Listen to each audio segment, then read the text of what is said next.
तुम मेरे future doctors और टॉपर्स कैसे हो सब? एग्जाम का टेंशन हो रहा है? अरे चिल करो, आज हम एनसीईआरटी के चैप्टर 1 द लिविंग वर्ल्ड यानी जीव जगत को मिलकर क्रैक करने वाले हैं। जरा सोचो, इस धरती पर लगभग 18 लाख अलग अलग तरह के जीव जंतु हैं। इनको ऑर्गेनाइज करने का चैलेंज कितना बड़ा होगा? तो चलो आज इस पूरे केओस को कॉमेडी और कोर कॉन्सेप्ट्स के साथ मिलकर सॉर्ट आउट करते हैं। तो चलो सीधे मुद्दे पर आते हैं। इमेजिन करो कि हमारी पृथ्वी एक बहुत बड़ी कॉस्मिक लाइब्रेरी है और इसमें किताबें कितनी हैं? लगभग 1.7 से 1.8 मिलियन, मतलब 17 से 18 लाख अलग अलग स्पीशीज। अब प्रॉब्लम यह है कि ये सारी किताबें यानी स्पीशीज बस बिखरी पड़ी है, कोई कैटलॉग नहीं, कोई सिस्टम नहीं। बायोलॉजिस्ट के लिए तो ये सच में एक बहुत बड़ा सिरदर्द है। और इसी मेस को, इसी अनलिमिटेड वैरायटी को एनसीईआरटी एक बड़ा फैंसी सा नाम देता है, जैव विविधता यानी बायोडाइवर्सिटी। बिल्कुल सिंपल भाषा में कहें तो पृथ्वी पर स्थित जीवों की संख्या तथा प्रकार। ये जो इतनी सारी वैरायटी है ना, इसी को समझना और आसान बनाना ही आज का हमारा मिशन है। तो ये रहा आज का हमारा गेम प्लान। सबसे पहले हम लाइफ की अनलिमिटेड वैरायटी को समझेंगे, फिर देखेंगे कि नाम रखने में क्या क्या झंझट है। उसके बाद आएंगे लिनेस चाचा के गोल्डन रूल्स, फिर ग्रुपिंग का महाखेल, क्लासिफिकेशन की अल्टीमेट सीढ़ी और एंड में एक high speed NEET booster revision. Tension मत लो, एंड तक सब कुछ क्रिस्टल क्लियर हो जाएगा। जैसा कि हमने अभी बात की, लाइफ की वैरायटी सच में अनलिमिटेड है। आपके घर के गमले में लगे पौधे से लेकर बारिश में निकलने वाले कीड़ों तक, और यहाँ तक कि वो माइक्रो ऑर्गेनिजम्स जो हमें अपनी आंखों से दिखाई भी नहीं देते, ये सब इस विशाल जीवन का हिस्सा हैं। इस स्केल को फील करना ही हमारा पहला स्टेप है।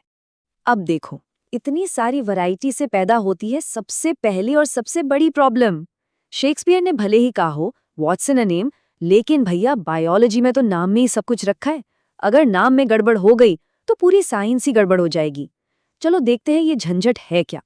सोचो, हम आम को आम कहते हैं, कोई उसे मैंगो कहता है, और भारत के ही अलग अलग राज्यों में उसके न जाने कितने लोकल नाम होंगे। इन्हीं को कहते हैं वर्नैक्युलर नेम्स। अब एक ही देश में एक ही चीज के इतने सारे नाम, तो जरा सोचो पूरी दुनिया में कितना बड़ा कंफ्यूजन होगा। साइंटिस्ट आपस में बात कैसे करेंगे? इस कंफ्यूजन का एक ही सॉल्यूशन था कि हर जीव के लिए एक स्टैंडर्ड यूनिवर्सल नाम बनाया जाए, जो नाम इंडिया में हो वहीं अमेरिका में भी हो। और इसी नाम रखने के प्रोसेस को कहते हैं नाम पद्धति यानी नोमेनक्लेचर। और इसका सबसे बड़ा फायदा कि पूरी दुनिया के साइंटिस्ट एक ही भाषा में बात कर सकते हैं। लेकिन ये नाम ऐसे ही रैंडमली नहीं रखे जाते, इसके प्रॉपर रूल्स हैं। इसको ऐसे समझो कि 2 ट्रैफिक पुलिस हैं। पेड़ पौधों के नामकरण का ट्रैफिक पुलिस है ICBN, international code of botanical nomenclature, और जानवरों के लिए है ICZN, international code of zoological nomenclature. और हाँ, ये एक सुपर इंपॉर्टेंट नीट पॉइंट है, यहीं से MCQ बनेगा। इन फुल फॉर्म्स को तो घोल के पी जाना। और अब एंट्री होती है हमारे हीरो की, the master librarian Carolus Lioness, या हम प्यार से कहेंगे लिनेस चाचा। इन्होंने ही इस नामकरण की प्रॉब्लम का सबसे फेमस सॉल्यूशन दिया, जिसे हम कहते हैं बाइनोमियल नोमेनक्लेचर यानी द्विपद नाम पद्धति। ये हैं वो 4 गोल्डन रूल्स जो एग्जाम में बार बार पूछे जाते हैं। रूल 1, नाम लैटिन भाषा से लिए जाएंगे और टाइप करते वक्त इटैलिक्स में लिखे जाएंगे। रूल 2, नाम के 2 हिस्से होंगे, पहला जीनस यानी वंश का नाम और दूसरा स्पीशीज यानी जाति का नाम। रूल 3, अगर हाथ से लिख रहे हो तो दोनों शब्दों को अलग अलग अंडरलाइन करना है, यहाँ भी सोशल डिस्टेंसिंग जरूरी है। और रूल 4, जीनस का पहला लेटर कैपिटल होगा और स्पीशीज का पहला लेटर स्मॉल। ये रूल्स नॉन नेगोशिएबल हैं, इनको बिल्कुल मत भूलना। चलो अपने प्यारे आम का एग्जाम्पल देखते हैं। इसका साइंटिफिक नाम है मैंगीफेरा इंडिका। यहाँ ध्यान से देखो, मैंगीफेरा है जीनस और इंडिका है स्पेसिफिक एपिथेट। नोटिस करो, मैंगीफेरा का M कैपिटल है और इंडिका का I स्मॉल। और आखिर में ये जो लिन लिखा है, ये ऑथर का एब्रिविएशन है यानी लिनेयस, जिन्होंने इसे सबसे पहले डिस्क्राइब किया था। देखा, इस एक एग्जाम्पल में सारे रूल्स फिट हो गए। ओके, तो हमने लाइब्रेरी की हर किताब पर एक यूनिक नाम का स्टिकर तो लगा दिया, लेकिन अभी भी सारी किताबें एक ही ढेर में पड़ी हैं। तो अब अगला चैलेंज है उन्हें सही शेल्फ्स पर सही तरीके से अरेंज करना। इसी को कहते हैं ग्रुपिंग, या साइंटिफिकली कहें तो क्लासिफिकेशन। एनसीईआरटी के हिसाब से क्लासिफिकेशन यानी वर्गीकरण वो प्रोसेस है जिसमें हम ऑर्गेनिजम्स को उनके आसानी से दिखने वाले कैरेक्टर्स के आधार पर कन्वीनियंट कैटेगरीज में ग्रुप करते हैं। और इन कैटेगरीज के लिए जो साइंटिफिक टर्म है वो है टैक्सॉन।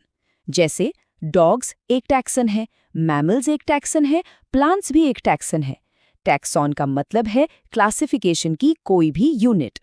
अच्छा, ये वो जगह है जहां स्टूडेंट सबसे ज्यादा कंफ्यूज होते हैं। टैक्सोनॉमी और सिस्टमैटिक्स में आखिर फर्क क्या है? देखो, बहुत सिंपल है।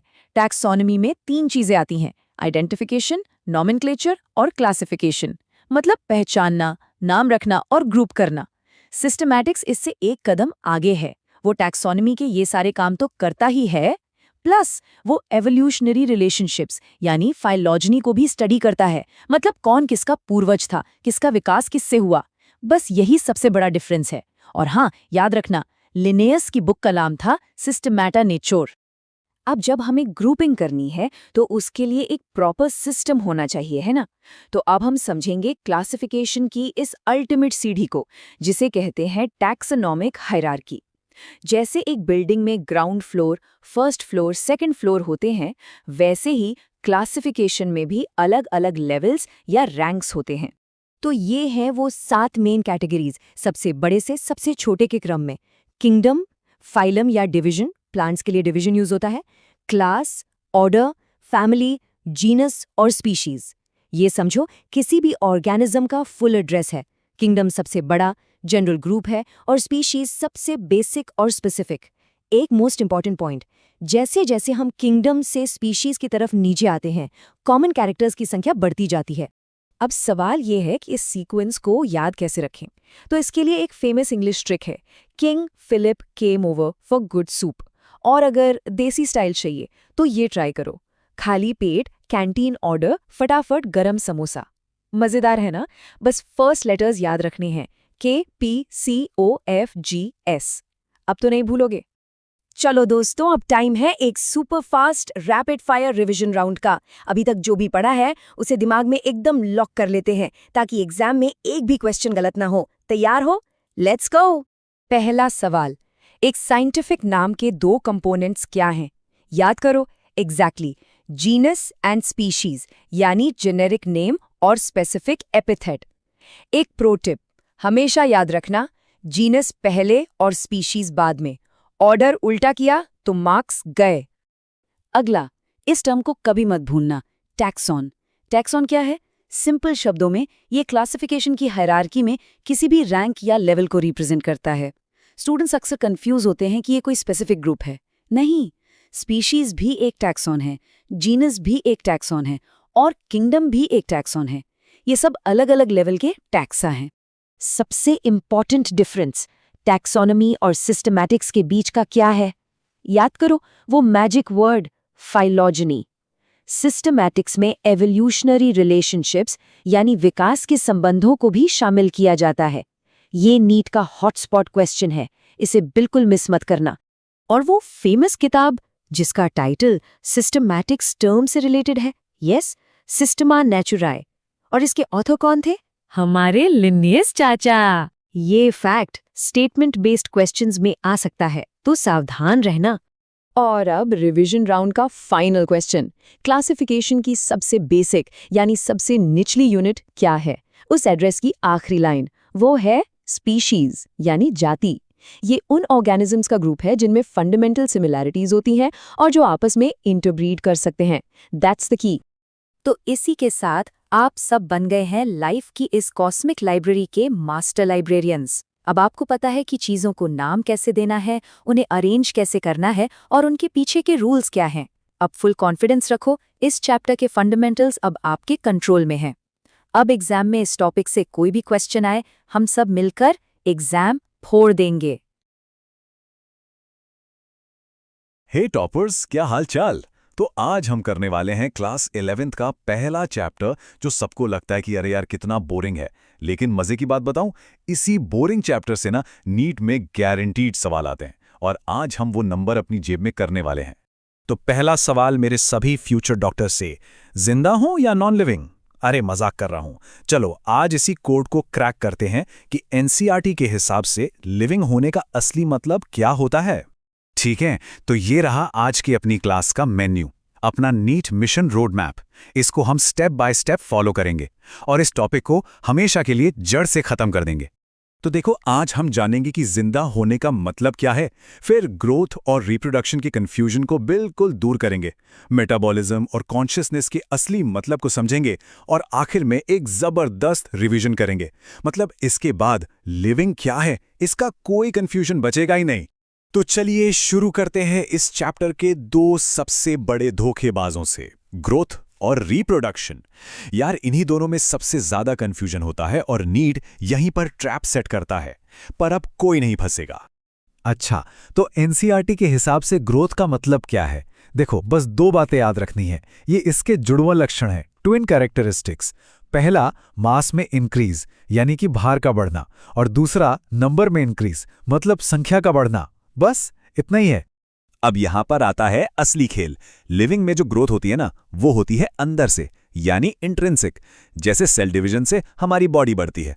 और नॉन लिविंग में ग्रोथ होती है बाहर से, एक्सट्रिंसिक, जैसे जैसे रेत के टीले पर और रेत जमा हो जाती है या पहाड़ बड़े हो जाते हैं। अरे ये बिल्कुल वैसा ही है जैसे एग्जाम से पहले अपनी टेबल पर किताबों का ढेर लग जाता है तो वो भी ग्रोथ, पर बाहर से। और बस इसी कंफ्यूजन की वजह से एनसीईआरटी ने अपना फाइनल फैसला सुना दिया है। ये लाइन देखो, ये ब्रह्म वाक्य है। इसलिए वृद्धि को जीवों का एक विशिष्ट गुण नहीं मान सकते हैं, फुल स्टॉप। इसके ऊपर कोई बहस नहीं करनी।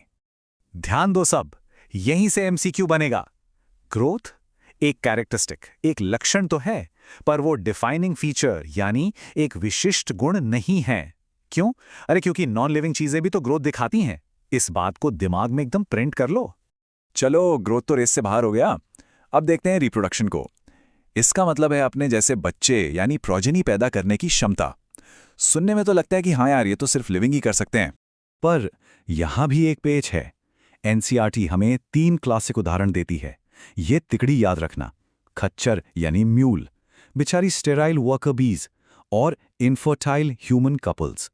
ये तीनों जिंदा तो हैं, पर रिप्रोड्यूस नहीं कर सकते। तो अब सवाल ये उठता है कि अगर ये रिप्रोड्यूस नहीं कर सकते तो क्या ये नॉन लिविंग है? सोचो जरा। अरे बिल्कुल नहीं, जिंदा है भाई। और बस इसी एक लेकिन की वजह से रिप्रोडक्शन भी डिफाइनिंग फीचर की रेस से बाहर हो गया। तो याद रखना, ये भी सिर्फ एक कैरेक्टरिस्टिक है, डिफाइनिंग फीचर नहीं है। ओके, तो दो धोखेबाजों से निपटने के बाद अब आते हैं असली हीरो पर।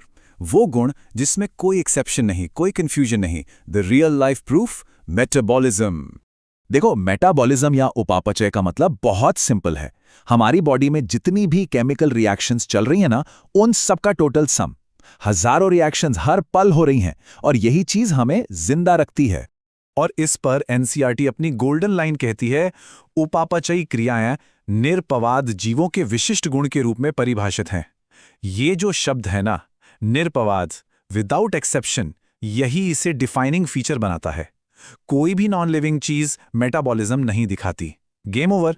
पिन सीओटी वालों, यहां एक छोटा सा ट्विस्ट है, इस पे ध्यान देना। अगर हम शरीर के बाहर एक टेस्ट ट्यूब में कोई मेटाबॉलिक रिएक्शन करते हैं तो वो रिएक्शन लिविंग रिएक्शन तो है, पर वो टेस्ट ट्यूब लिविंग थिंग नहीं बन जाएगी। क्यों? क्योंकि लिविंग थिंग होने के लिए उन रिएक्शंस का एक सेल्यूलर ऑर्गेनाइजेशन के अंदर यानी एक सेल के अंदर होना जरूरी है। बस यही असली फर्क है। चलिए अब आते हैं आखिरी और सबसे शानदार डिफाइनिंग फीचर पर। यह सबसे जाहिर भी है और थोड़ा सा पेचीदा भी, चेतना यानी कॉन्शियसनेस। कॉन्शियसनेस का मतलब है अपने आसपास के माहौल को, एनवायरनमेंट को सेंस करने और उस पर रिस्पॉन्ड करने की क्षमता।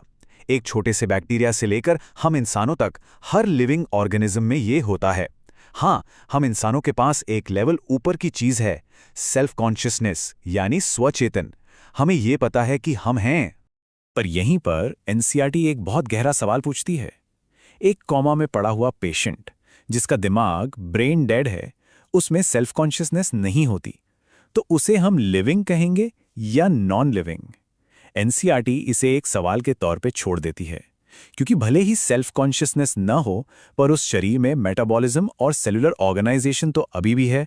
और इसीलिए ये बहस आज भी जारी है। चलो दोस्तों, अब तक जो कुछ भी सीखा है ना, उसे दिमाग में हमेशा के लिए लॉक करने का टाइम आ गया है।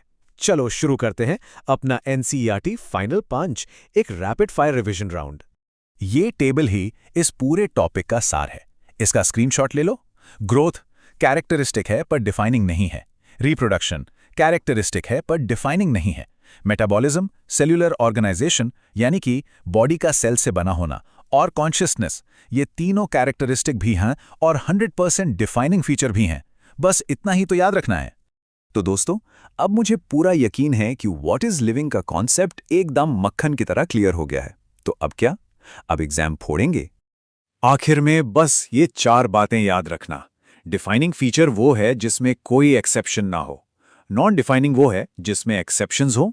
3 असली डिफाइनिंग फीचर्स हैं: मेटाबॉलिज्म, सेल्यूलर ऑर्गेनाइजेशन और कॉन्शियसनेस। और सबसे बड़ी बात, नीट और सीयूईटी के लिए एनसीईआरटी ही अल्टीमेट बॉस है। आप सबने इस टॉपिक को पूरी तरह से मास्टर कर लिया है। अब पूरे कॉन्फिडेंस के साथ जाओ और इस टॉपिक से आने वाले हर सवाल को फोड़ दो। एनसीईआरटी बायोलॉजी का वो चैप्टर उठाते हैं जिसको देखकर सच बता रहा हूं, आधे बच्चों का कंफ्यूजन लेवल शर्मा जी के बेटे की परसेंटेज से भी ऊपर चला जाता है। हाँ भाई, टैक्सोनॉमिक कैटेगरीज। लेकिन टेंशन बिल्कुल नहीं लेनी, प्रॉमिस है मेरा, इस सेशन के बाद ये चैप्टर एकदम हलवा लगेगा। तो क्या बोलते हो, शुरू करें? अच्छा, सबसे पहले स्क्रीन पे ये सवाल देखो। सोचो जरा, टाइगर, लायन और अपनी घरवाली बिल्ली, क्या इनमें कोई रिश्तेदारी है? मतलब भाई बहन है या कोई दूर के चाचा मामा? क्या लगता है? अभी हो सकता है थोड़ा कंफ्यूजिंग लगे, पर ट्रस्ट मी, इस सेशन के एंड तक इस सवाल का जवाब बिल्कुल बच्चों का खेल बन जाएगा, पक्का। तो सवाल ये है कि ये टैक्सोनॉमिक कैटेगरीज आखिर हैं क्या चीज? देखो, एनसीईआरटी साफ साफ कहती है कि क्लासिफिकेशन कोई एक स्टेप का प्रोसेस नहीं है। नहीं, इसमें पूरी एक हायरार्की ऑफ स्टेप्स हैं। हायरार्की मतलब सीढ़ियों जैसा सिस्टम, एक के ऊपर एक, एक के ऊपर एक। हर स्टेप एक रैंक है या एक कैटेगरी है, और इसी को हम कहते हैं समवर्ग यानी टैक्सॉन। चलो इस पूरी हायरार्की को ना एक सिंपल से एड्रेस सिस्टम से समझेंगे, बिल्कुल आसान भाषा में। देखो, इसको समझने का सबसे बेस्ट तरीका, आसान तरीका है एड्रेस वाला एग्जाम्पल। बस इतना मान लो कि हर जिंदा चीज का, हर ऑर्गेनिज्म का एक पूरा एड्रेस है। क्यों? ताकि हम उसे इस लिविंग वर्ल्ड की भीड़ में आसानी से ढूंढ सकें। तो सबसे ऊपर क्या है? किंगडम यानी अपना देश, कंट्री, फिर फाइलम यानी स्टेट, फिर क्लास यानी सिटी, और ऐसे ही नीचे आते आते सबसे स्पेसिफिक, सबसे छोटा, स्पीशीज यानी फ्लैट नंबर। सिंपल है ना? और हम इस एड्रेस को नीचे से ऊपर पढ़ेंगे, मतलब फ्लैट नंबर से शुरू करके देश तक जाएंगे। और ये देखो, ये है एनसीईआरटी का ऑफिशियल पदानुक्रम या हायरार्की। हाँ, पता है दिखने में थोड़ा सीरियस टाइप का लग रहा है, पर है बहुत सिंपल। हम क्या करेंगे? हम इस सीढ़ी को सबसे नीचे से चढ़ना शुरू करेंगे। कहां से? स्पीशीज से, और सीधा ऊपर किंगडम तक जाएंगे, बिल्कुल एनसीईआरटी के स्टाइल में। रेडी हो? चलो पहला कदम रखते हैं। तो सबसे पहला और सबसे जरूरी सवाल, क्लासिफिकेशन की सबसे बेसिक, सबसे छोटी यूनिट क्या है? वो है स्पीशीज यानी जाति। ये हमारे एड्रेस का फ्लैट नंबर है, याद रखना। की पॉइंट यही है कि ये क्लासिफिकेशन की फंडामेंटल यूनिट है। ये ऐसे ऑर्गेनिजम्स का ग्रुप है जिनमें ना फंडामेंटल मॉर्फोलॉजिकल सिमिलैरिटीज होती हैं। मतलब सीधी भाषा में, वो देखने में उनका स्ट्रक्चर काफी हद तक एक जैसा होता है। और हाँ, सबसे इंपॉर्टेंट बात, एक स्पीशीज के मेंबर्स आपस में इंटरब्रीड कर सकते हैं, मतलब आपस में नेचुरली रिप्रोड्यूस कर सकते हैं। चलो अब स्क्रीन पर एनसीईआरटी का ही एग्जाम्पल देखते हैं। मैंजीफेरा इंडिका यानी आम।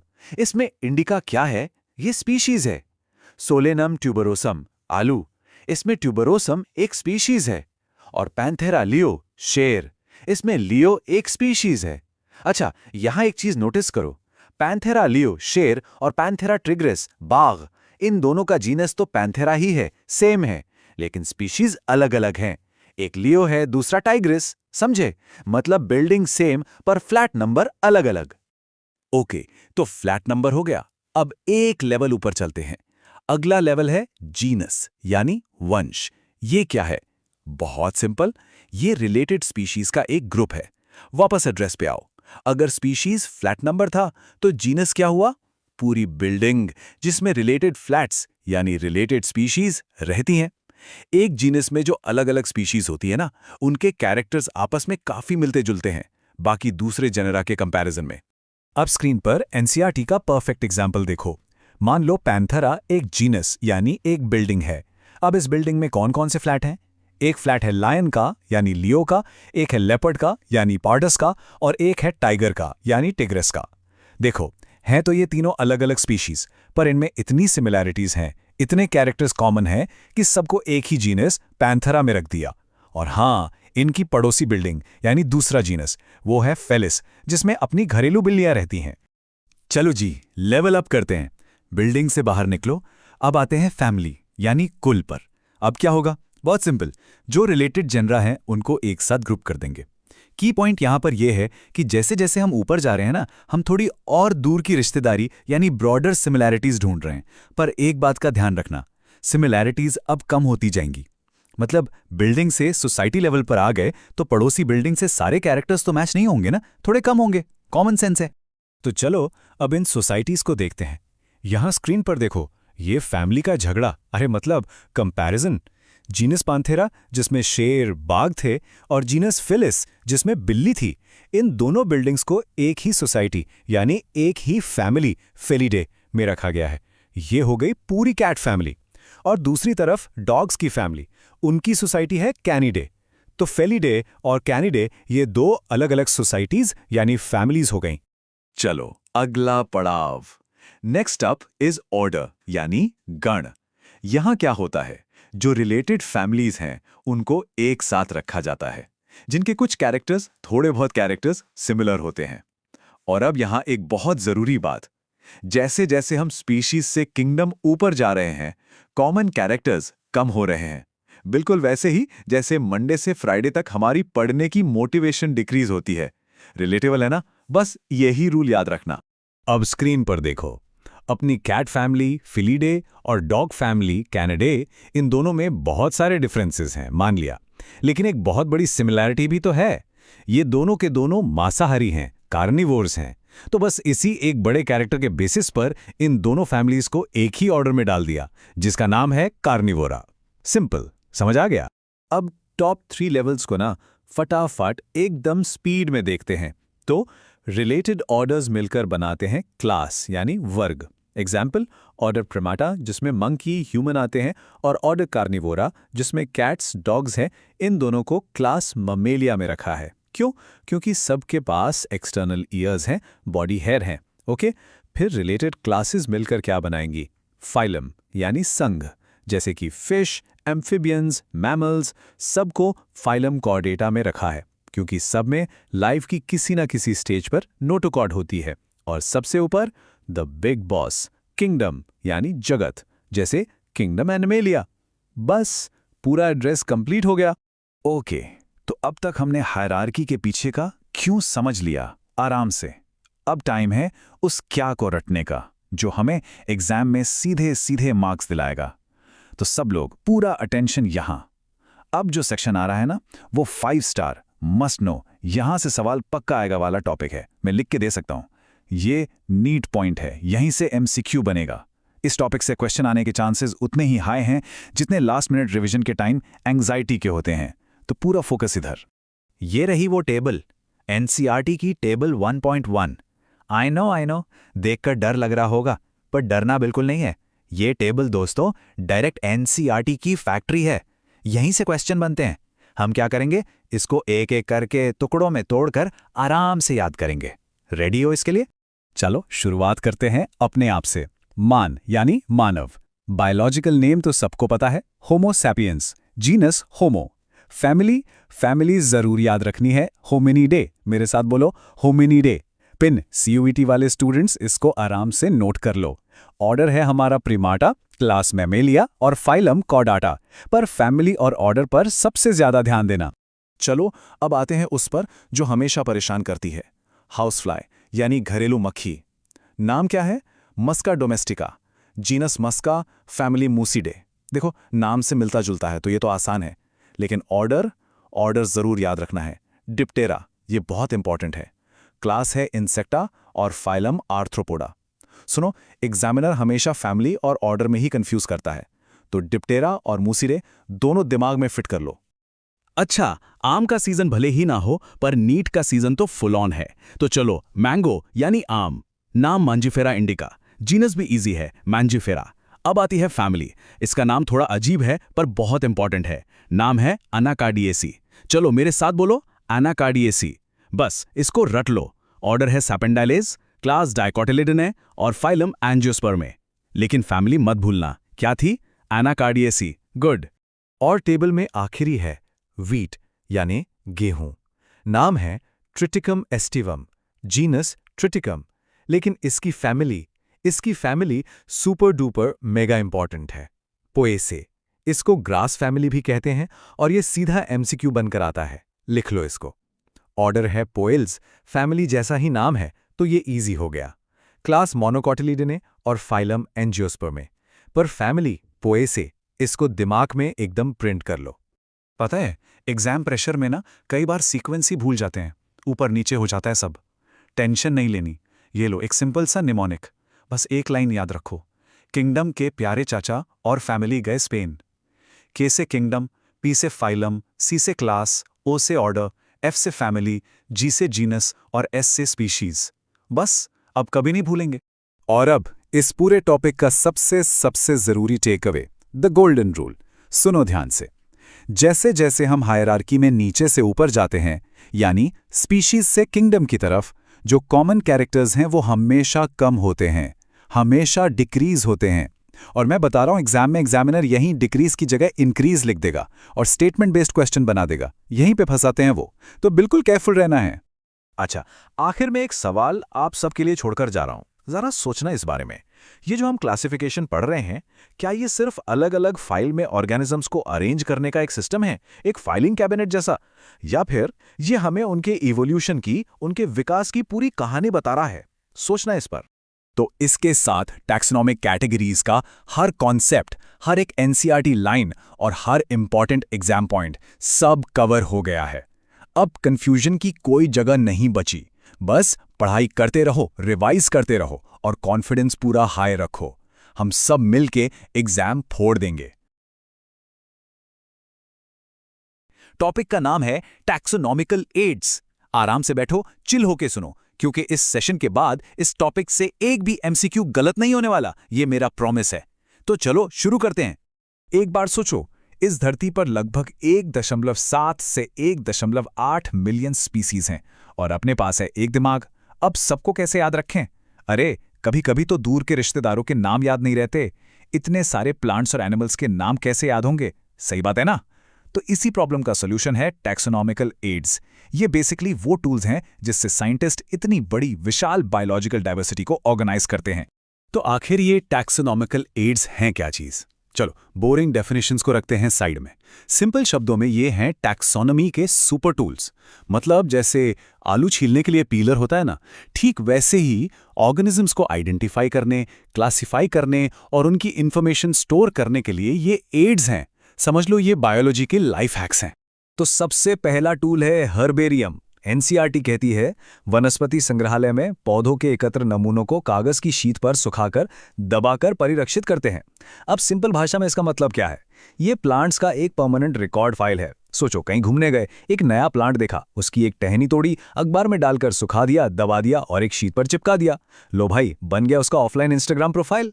तो ये हर्बेरियम शीट बनती कैसे है? प्रोसेस ना बड़ा सिंपल है। देखो, पहले प्लांट स्पेसिमेन को कलेक्ट करो, फिर उसे न्यूज़पेपर के बीच में रखकर सुखाओ, यानी ड्राइंग। इसके बाद उसे प्रेस करना है ताकि वो एकदम फ्लैट हो जाए। फिर उसे शीट पर माउंट कर दो और हाँ, सबसे जरूरी स्टेप, उस पर लेबलिंग करो। बस हर्बेरियम शीट तैयार। यहां पर सारे फ्यूचर डॉक्टर्स बिल्कुल ध्यान से सुनो, ये क्रिटिकल पॉइंट है। यहीं से एमसीक्यू बनेगा कि हर्बेरियम शीट के लेबल पर आखिर होता क्या क्या है। एनसीईआरटी ने साफ साफ लिखा है पौधे को एकत्र करने की तिथि, स्थान, पौधे का इंग्लिश, स्थानीय तथा वैज्ञानिक नाम, कुल, एकत्र करने वाले का नाम। ये सारे पॉइंट्स बिल्कुल रट लो। एग्जाम में सीधा ऑप्शन आएगा which of the following is not present on a herbarium label, और वहां कंफ्यूज नहीं होना है, फोड़ के आना है। और इन सारी शीट्स को ना ऐसे सिस्टमैटिकली फाइल करके रखा जाता है। इसे कहते हैं क्विक रेफरल सिस्टम। इसका मतलब समझते हो? इसका मतलब है कि अगर किसी साइंटिस्ट को मान लो 50 साल पुराने प्लांट को भी स्टडी करना हो तो वो बस जाकर उसकी फाइल निकाल सकता है और सारी इंफॉर्मेशन उसके सामने, टेक्नोलॉजी से भी तेज। कितना कूल है ना ये? अच्छा, इसके बाद आते हैं बोटैनिकल गार्डन्स पर। ये ना हर्बेरियम का बिल्कुल उल्टा है। हर्बेरियम में क्या थे? Dead specimens. यहाँ क्या है? जिंदा प्लांट्स। इन गार्डन्स में अलग अलग स्पीशीज के लिविंग प्लांट्स को रेफरेंस के लिए उगाया जाता है। बेसिकली प्लांट्स की एक लाइव लाइब्रेरी है ये। और हाँ, ये 3 नाम, पिन CUET स्टूडेंट्स इसको जरूर नोट करना, ये एग्जाम के फेवरेट क्वेश्चंस में से हैं। फेमस बोटैनिकल गार्डन्स, क्यू जो इंग्लैंड में है, फिर इंडियन बोटैनिकल गार्डन हावड़ा में, और national botanical research institute Lucknow में। ये सीधा NCERT से उठाया हुआ फैक्ट है, मैच द फॉलोइंग में बहुत बार आता है। नेक्स्ट आते हैं हमारे स्कूल और कॉलेज के म्यूजियम पर। याद है वो बायो लैब में जार के अंदर रखा हुआ सांप या कोई कीड़ा? हाँ, वही। म्यूजियम में स्टडी के लिए प्रिजर्व्ड प्लांट्स और एनिमल्स के स्पेसिमेंस होते हैं। ये ज्यादातर एजुकेशनल इंस्टीट्यूट्स जैसे स्कूल्स और कॉलेजेस में ही सेटअप किए जाते हैं। यहाँ इंटरेस्टिंग बात यह है कि प्रिजर्वेशन के तरीके ना ऑर्गेनिज्म के साइज पर डिपेंड करते हैं। छोटे स्पेसिमेंट्स को प्रिजर्वेटिव सॉल्यूशन जैसे कि फॉर्मेलिन वाले जार्स में रखते हैं। इंसेक्ट्स को कलेक्ट करके मारकर फिर बॉक्सेस में पिन लगा देते हैं, जबकि बड़े एनिमल्स जैसे बर्ड्स और मैमल्स उनको अंदर से स्टफ करके प्रिजर्व करते हैं। और हाँ, स्टडी के लिए स्केलेटन्स भी रखे जाते हैं। ओके, तो अब तक हमने 3 एड्स पढ़ लिए हैं, हर्बेरियम, बोटैनिकल गार्डन और म्यूजियम। अब अक्सर इनके बीच कंफ्यूजन हो जाता है, तो चलो एक सिंपल सी ट्रिक से इस कंफ्यूजन को हमेशा के लिए खत्म करते हैं। ये देखो, इस सिंपल से क्लासिफिकेशन से ना सारे डाउट्स क्लियर हो जाएंगे। हर्बेरियम और म्यूजियम ये आते हैं डेड कलेक्शंस में, क्योंकि वहां मरे हुए प्रिजर्व्ड स्पेसिमेंट्स होते हैं। और बोटैनिकल गार्डन्स और आगे जो हम पढ़ेंगे जूलॉजिकल पार्क्स, ये आते हैं लाइव कलेक्शंस में, क्योंकि यहां जिंदा ऑर्गेनिजम्स हैं। बस इतना सा याद रख लो, कई सारे MCQ सॉल्व हो जाएंगे। तो अब आते हैं सबके फेवरेट जूलॉजिकल पार्क्स यानी जू। यहाँ वाइल्ड एनिमल्स को उनके नेचुरल हैबिटेट जैसी कंडीशंस में रखा जाता है, लेकिन अंडर ह्यूमन केयर। इसका फायदा क्या है? फायदा ये है कि हम उनके फूड हैबिट्स और बिहेवियर को आसानी से स्टडी कर पाते हैं। देखो जरा कितने शानदार लग रहे हैं। हाथी, गेंडा, इनको इतने पास से इनके एनवायरनमेंट में ऑब्जर्व करने का मौका हमें जूज में ही मिलता है। NCERT भी कहती है इससे हमें उनकी आहार प्रकृति तथा व्यवहार को सीखने का अवसर मिलता है। और हाँ, ये सिर्फ घूमने फिरने की जगह नहीं है, जूस का एक बहुत इंपॉर्टेंट रोल है कॉन्जर्वेशन में भी। कई एंडेंजर्ड स्पीशीज जैसे कि टाइगर्स, उनकी ब्रीडिंग करवाकर उनकी पॉपुलेशन को बढ़ाने में जूस का बड़ा हाथ है। हमने स्पेसिमेंट्स को स्टोर करना और जिंदा एनिमल्स को ऑब्जर्व करना तो सीख लिया, पर सोचो अगर कोई नया बिल्कुल अनजान ऑर्गेनिज्म मिल जाए तो उसकी पहचान कैसे करेंगे? उसके लिए है हमारा अगला टूल, जो कि है पहचान का ब्रह्मास्त्र। इसका नाम है की। तो ये की है क्या? ये एक एनालिटिकल टूल है जो सिमिलैरिटीज और डिससिमिलैरिटीज पर बेस्ड होता है। इसमें हमेशा 2 ऑपोजिट कैरेक्टर्स का एक जोड़ा होता है, जिसे कहते हैं कूपलेट। जैसे कि क्या ऑर्गेनिज्म के पास पंख हैं या पंख नहीं हैं, क्या बॉडी पर स्केल्स हैं या फर हैं। हम एक चॉइस को एक्सेप्ट करते हैं और दूसरे को रिजेक्ट, और बस इस तरह आगे बढ़ते जाते हैं जब तक ऑर्गेनिज्म आइडेंटिफाई ना हो जाए। और ये स्क्रीन पर जो दिख रहा है ना, इसको तो सुपर इंपॉर्टेंट मार्क कर लो। एग्जामिनर का फेवरेट सवाल है ये। देखो, जो कॉन्ट्रास्टिंग कैरेक्टर्स का जोड़ा होता है उसे कहते हैं कपलेट यानी युग्मित, और उस कपलेट के अंदर जो हर एक स्टेटमेंट होता है उसको कहते हैं लीड यानी मार्गदर्शन। कपलेट और लीड में बिल्कुल कंफ्यूज मत होना, सबसे ज्यादा गलती यहीं पर होती है। हमारे आखिरी सेट ऑफ एड्स हैं ज्ञान की डायरेक्टरी। ये बेसिकली वो किताबें और रिकॉर्ड्स हैं जो सारी इंफॉर्मेशन को अच्छे से कैटलॉग करके रखती हैं। चलिए देखते हैं ये कौन सी हैं। So the crucial point is, इन सब में आपस में डिफरेंस क्या है? बिल्कुल ध्यान से सुनो, MCQ ट्रैप है ये। फ्लोरा में किसी पर्टिकुलर एरिया के प्लांट्स की लिस्ट होती है। मैनुअल्स में उस एरिया की स्पीशीज को आइडेंटिफाई करने की इंफॉर्मेशन होती है। सबसे इंपॉर्टेंट है मोनोग्राफ। इसमें किसी एक टैक्सॉन यानी एनी वन टैक्सॉन पर पूरी डिटेल्ड इंफॉर्मेशन होती है। और कैटलॉग तो बस स्पीशीज की एक अल्फाबेटिकल लिस्ट है, सिंपल। और ये आ गई हमारी गोल्डन टेबल। इसको तो बस घोल के पी जाना है। मैं इसे MCQ जैकपॉट कहता हूं। मैन, हाउसफ्लाई, मैंगो और वीट, इन चारों का पूरा क्लासिफिकेशन बाय हार्ट होना चाहिए। स्पेशली हाउसफ्लाई मस्का डोमेस्टिका और मैंगो मैंजीफेरा इंडिका, इनकी फैमिली और ऑर्डर से सबसे ज्यादा सवाल आते हैं। अपने मेमोनिक्स बनाओ, गाने बनाओ, कुछ भी करो, पर इसे याद कर लो। चलिए, अब टाइम है एक super fast rapid fire revision का। जो भी हमने पढ़ा है उसे दिमाग में एकदम लॉक कर लेते हैं। Ready? Let's go. Okay, revision point number 1, दिमाग में फिट कर लो। हर्बेरियम कीवर्ड क्या है? ये डेड, ड्राइड और प्रेस्ड प्लांट स्पेसिमेंस का स्टोर हाउस है। सिंपल भाषा में सूखे पिचके पौधों का गोदाम, बस भूलना मत। अगला रिवीजन पॉइंट, की। ये क्या है? एक एनालिटिकल टूल। इसके 2 स्टार प्लेयर्स कौन हैं? कॉन्ट्रास्टिंग कैरेक्टर्स का जोड़ा, जिसे कहते हैं कपलेट, और कपलेट के हर स्टेटमेंट को कहते हैं लीड।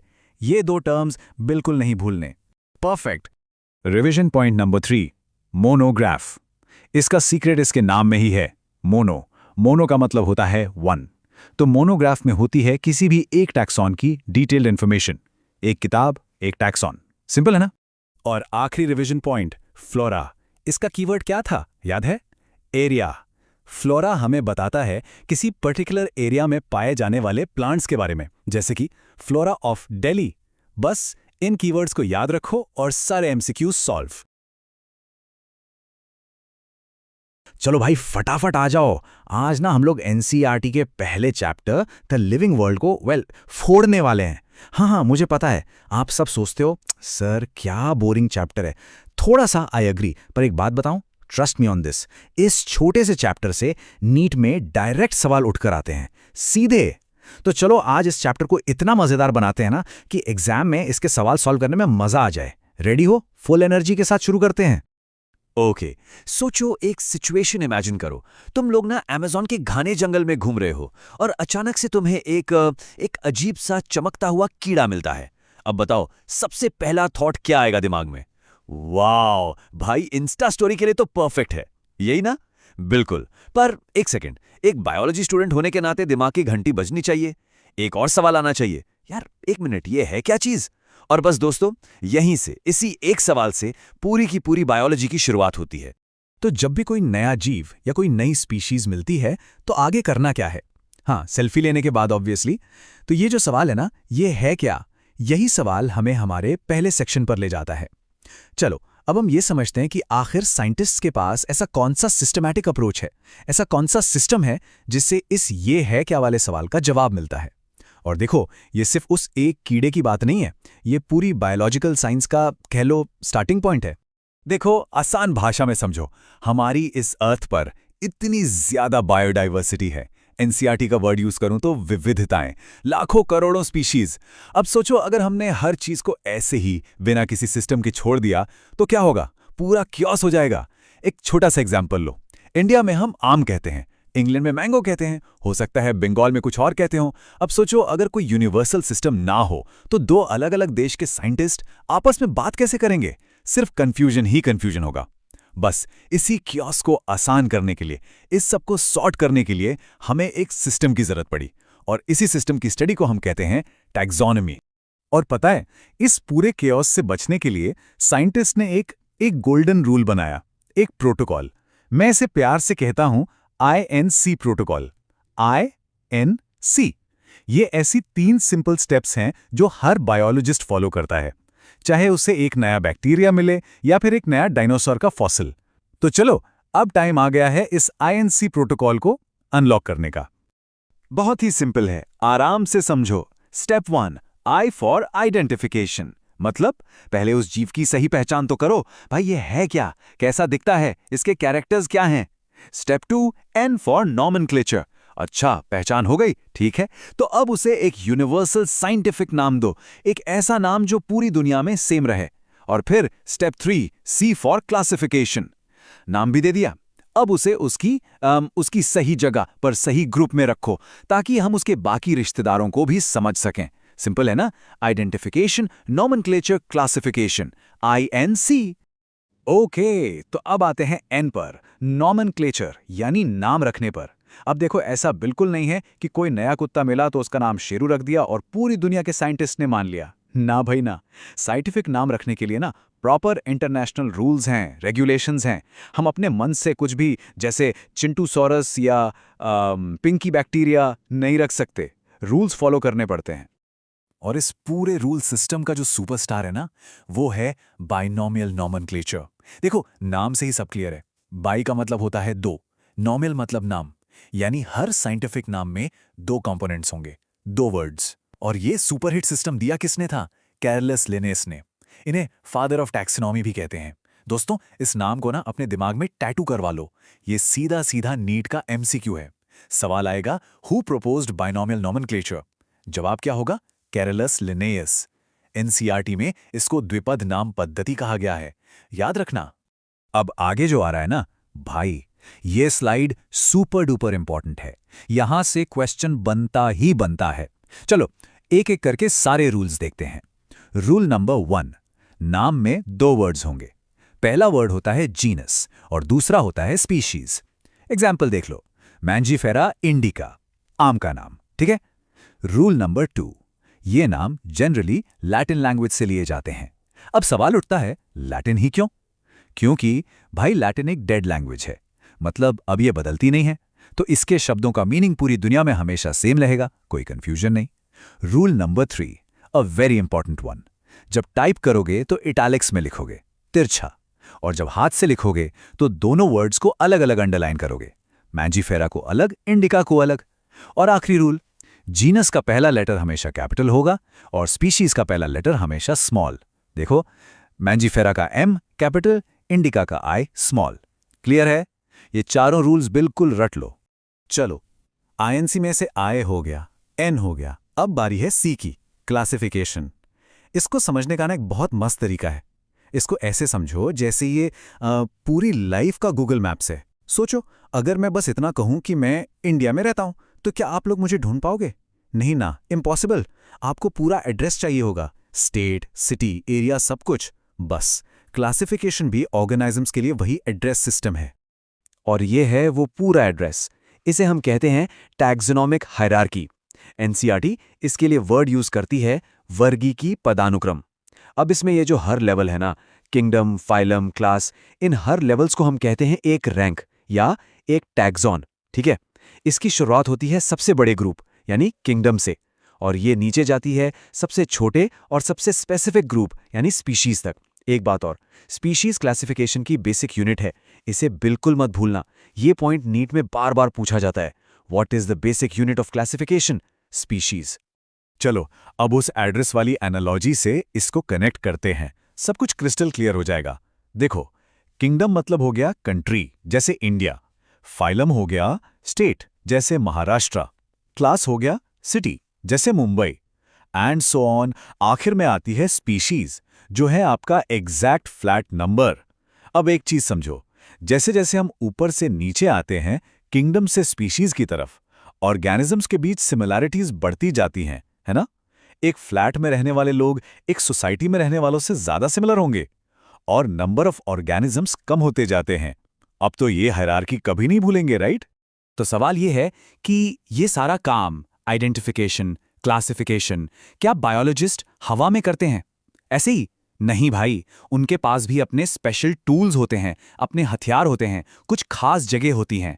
एनसीईआरटी इन्हें कहती है वर्गीकी अध्ययन के साधन, या अंग्रेजी में टैक्सोनॉमिकल एड्स। तो चलो अब एक बायोलॉजिस्ट के इन हथियारों के बारे में जानते हैं।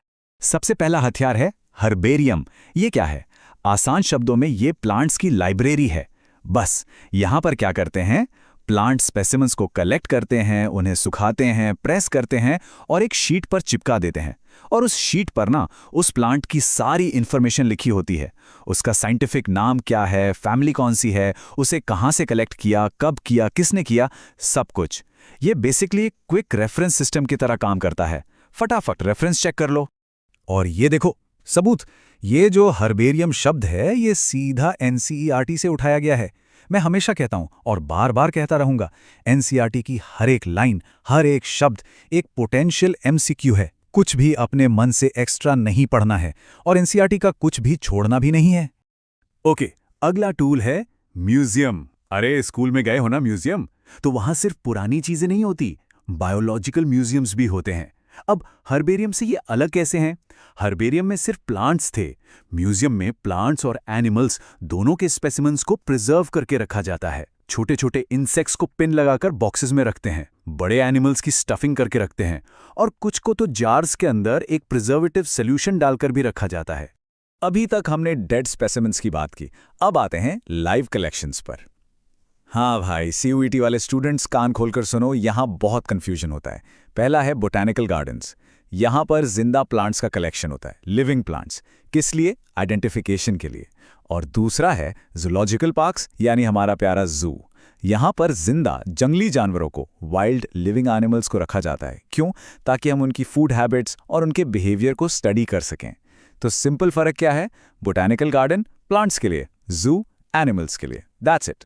इसके अलावा दो और इंपॉर्टेंट टूल्स हैं। पहला है की, और ध्यान से सुनो, ये बहुत इंपॉर्टेंट है।